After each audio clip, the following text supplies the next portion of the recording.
Hello students, welcome to the PND coaching classes learn easily and smartly. तो आज हम पढ़ने वाले हैं advantages of SI system of units, यानी कि जो एसआई सिस्टम ऑफ यूनिट्स है उसके फायदे क्या हैं बाकी सारे सिस्टम के कंपैरिजन में। तो आज हम वही पढ़ने वाले हैं। चलिए देखते हैं वन बाय वन। ओवरऑल हम यहाँ पे 5 एडवांटेजेस पढ़ने वाले हैं।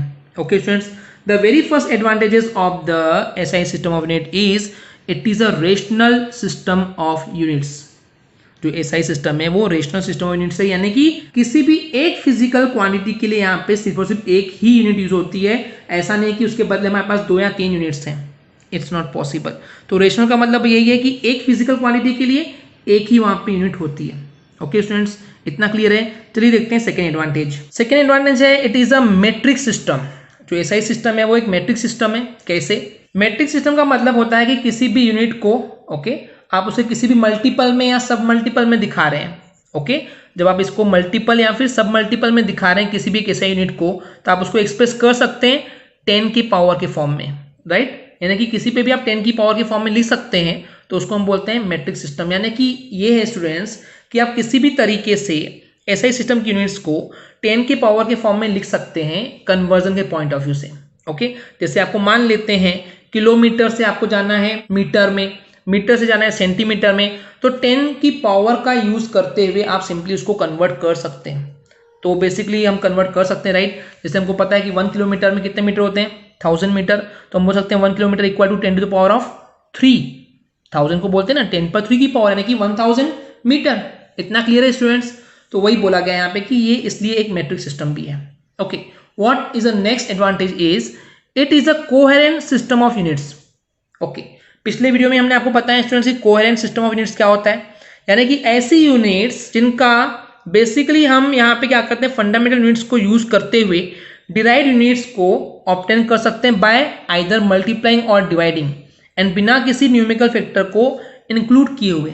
वही लिखा हुआ है स्टूडेंट्स, पिछले वीडियो में मैंने आपको इन डिटेल पढ़ा चुका हूँ। ओके, तो वही चीज यहाँ पे बोला गया है कि एसआई सिस्टम का एडवांटेज भी यही है कि वो एक कोहेरेंट सिस्टम ऑफ यूनिट्स, यानी कि सारी सिस्टम ऑफ यूनिट्स का वो बॉस बन के बैठा है। ओके स्टूडेंट्स, यही है। नेक्स्ट एडवांटेज है ये जो एसआई सिस्टम है ये एक रिकॉग्नाइज सिस्टम है। रिकॉग्नाइज यानी कि फेमस है, सबको पता है क्या है ये।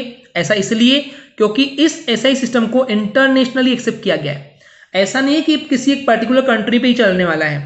ओके, ये सारी की सारी कंट्रीज ने उसको एक्सेप्ट किया है, इसलिए इसका नाम क्या है, SI system of units. Okay, यानी कि इंटरनेशनल लेवल पे एक्सेप्ट किया गया है। Okay, and the last advantage is it is an absolute system of units. Absolute यानी कि इनकी फिक्स वैल्यूज होती है।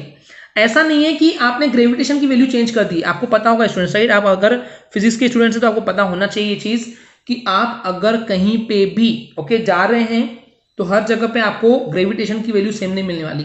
अर्थ पे अलग मिलेगी आपको, मून पे चले गए तो वहां पे ग्रेविटेशन की वैल्यू चेंज हो जाएगी।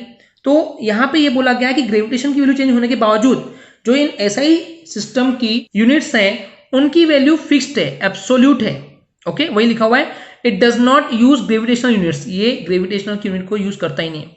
It is only absolute units, यानी कि फिक्स जो चीजें हैं उन्हीं को यूज किया जाता है।